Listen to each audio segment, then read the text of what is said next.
Puluhan mahasiswa Universitas Nusa Putra menggelar aksi demonstrasi di Balai Kota Sukabumi pada Jumat siang. Dalam aksi tersebut, mahasiswa menyampaikan 8 tuntutan kepada pemerintah Kota Sukabumi, mulai dari transparansi APBD tahun 2026 hingga desakan audit terhadap sejumlah program strategis daerah. Aksi ini diklaim sebagai bentuk kontrol sosial mahasiswa terhadap jalannya pemerintahan daerah. Puluhan mahasiswa Universitas Nusa Putra menggelar aksi unjuk rasa di depan hingga masuk ke area Balai Kota Sukabumi di Jalan R. Syamsuddin pada Jumat siang. Aksi yang berlangsung sejak siang hari ini mendapat pengawalan ketat dari aparat keamanan untuk menjaga kondusivitas situasi. Dalam aksinya, masa aksi membawa berbagai aspirasi dan menyampaikan 8 tuntutan kepada pemerintah Kota Sukabumi. Salah satunya adalah desakan agar Pemkot membuka secara transparan anggaran pendapatan dan belanja daerah atau APBD tahun 2026 kepada publik.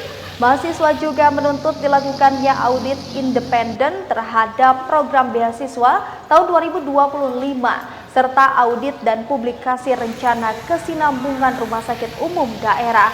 Selain itu, masa menyoroti perlunya reformasi birokrasi berbasis merit system, kajian dampak kebijakan pajak terhadap UMKM, transparansi studi kelayakan proyek infrastruktur, serta penguatan pengawasan intensif RT dan RW.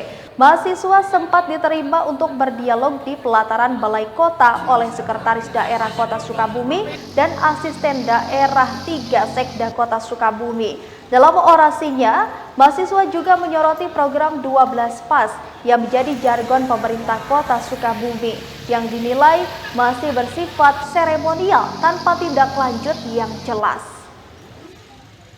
Baik, terkait unjuk rasa hari ini di sini kita mempunyai 8 tuntutan, di mana tuntutan ini berisi mengenai transparansi penuh RAPBD, kemudian mekanisme, kemudian independen program, dan juga tuntutan untuk audit dan publikasi terhadap segala bentuk program beserta anggaran-anggarannya agar masyarakat mampu melakukan controlling secara penuh. Jadi memang bagaimana bentuk program 12 PAS hari ini yang dilaksanakan Kota Sukabumi dapat dilihat secara penuh bahwasanya program 12 PAS yang dilaksanakan Kota Sukabumi memang secara implementasi nyata ada. Tapi programnya dilaksanakan secara door to door dan hanya sebatas seremonial. Sedangkan yang kami pertanyakan, bentuk tindak lanjutnya seperti apa? Keberlanjutannya seperti apa? Jangan sampai hari ini masyarakat dengan adanya program ini justru mendapatkan ketergantungan terhadap program-program. Mahasiswa menegaskan akan terus mengawal respon pemerintah Kota Sukabumi terhadap 8 tuntutan yang telah disampaikan.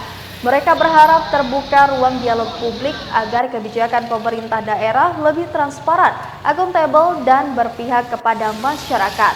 Dari Kota Sukabumi, Sofwan Julfikar, Tim Liputan MGS TV melaporkan.